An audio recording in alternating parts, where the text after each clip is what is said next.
vamos para a análise do jogo, do pós-jogo, né, de Santos e Corinthians, que a arbitragem, sim, ela fez uma interferência direta, né, ou seja, no resultado do placar, onde Dorival Júnior jogou com um time praticamente um time caseiro, né, o famoso caseiro, né, eu faço a formação então do 4-5-1 e aí se faz um gol, beleza, se não, se sai com empate tranquilo, maravilha, né, porque ele não utilizou primeiramente, né, os outros atacantes como Pedro Raul, não utilizou Guinegão, não utilizou o Kaique, não utilizou o Dieguinho, né, e também, né, nós jogamos praticamente, né, com um time, vamos dizer assim, um time retranqueiro, né.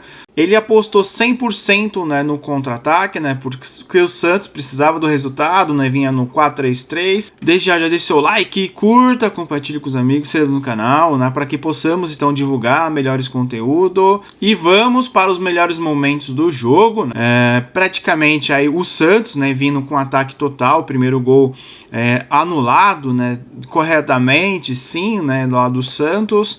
O Corinthians, ele apostou, como no início do vídeo, no contra-ataque, né? O bandido louco, né? O Roberto puxou no meio de 4, né? 5 jogadores, sofreu pênalti, né? Quando ele sofreu o pênalti, eu já logo apostei que quem iria bater o pênalti seria então o André Ramalho, mas, né, aí ele tentou tirar do goleiro o máximo possível, mas ele errou. Não, ele não se abalou durante o jogo, isso é importante para o Roberto, ele mesmo dá moral para ele mesmo. O Dorival, ou seja, ele colocou muitos jogadores no meio de campo, ganhou o meio de campo, o Roberto foi para cima, bateu, o goleiro defendeu.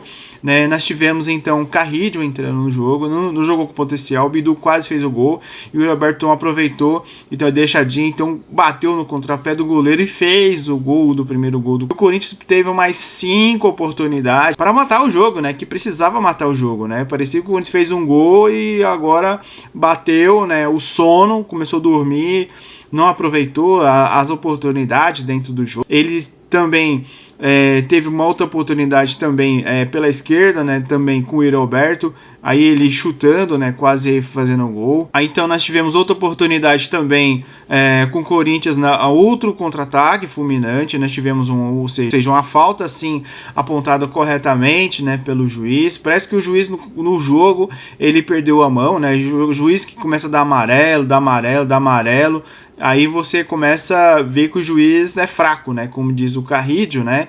Ele não consegue conversar com os jogadores, não consegue manter ali o diálogo, né?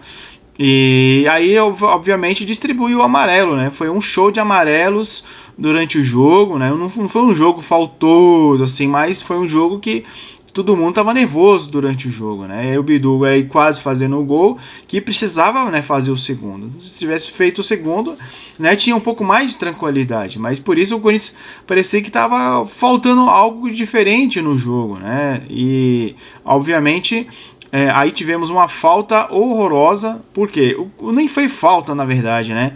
O Gustavo Henrique, ele praticamente ele prensou na bola, o juiz deu falta, né? Aí com a péssima iluminação na Vila Belmiro, né? Ou seja, não é um estádio 100% profissional, e aí nós tivemos então o gol, né, fatídico do Santos, com a influência diretamente pelo árbitro, né? Ele deu uma falta que não existia. E aí o Corinthians saiu, né, com um empate, né, com um sabor totalmente amargo. Então nós tivemos então a escalação, sim, dos titulares. O único jogador que realmente ele fez assim diferente dentro do jogo, ele colocou 5 no meio de campo, né? Ele colocou 5, colocou o Roberto, ele entrou com medo, o Dorival Júnior. Quando ele fez o primeiro gol, voltou para o segundo tempo, né? Ele trocou os outros jogadores, né? 6 por meia dúzia, porque aí nós tivemos então a única substituição que foi coerente, né? Ou seja, o Ranieri estava cansado, entrou o Gabriel Paulista, 3 zagueiros, beleza, linha de 5, mas não era uma linha de 5, né? O Santos não estava jogando a bola em cima da área, ele precisava avançar e continuar, né? Ou seja, com os outros jogadores, né? Com isso o Martínez ele fez falta durante a partida. Nós tivemos o Charles, ou seja, um jogo bom na entrada do Matheus Pereira que praticamente ele cansou durante o jogo. Carro no lugar do Carrillo, que deu um fôlego a mais, né? Ou seja, ele teve a substituição de Vitinho, né, por Yuri Alberto. O Bidon, obviamente, não é volante, né? A imprensa insiste em ele colocar como volante.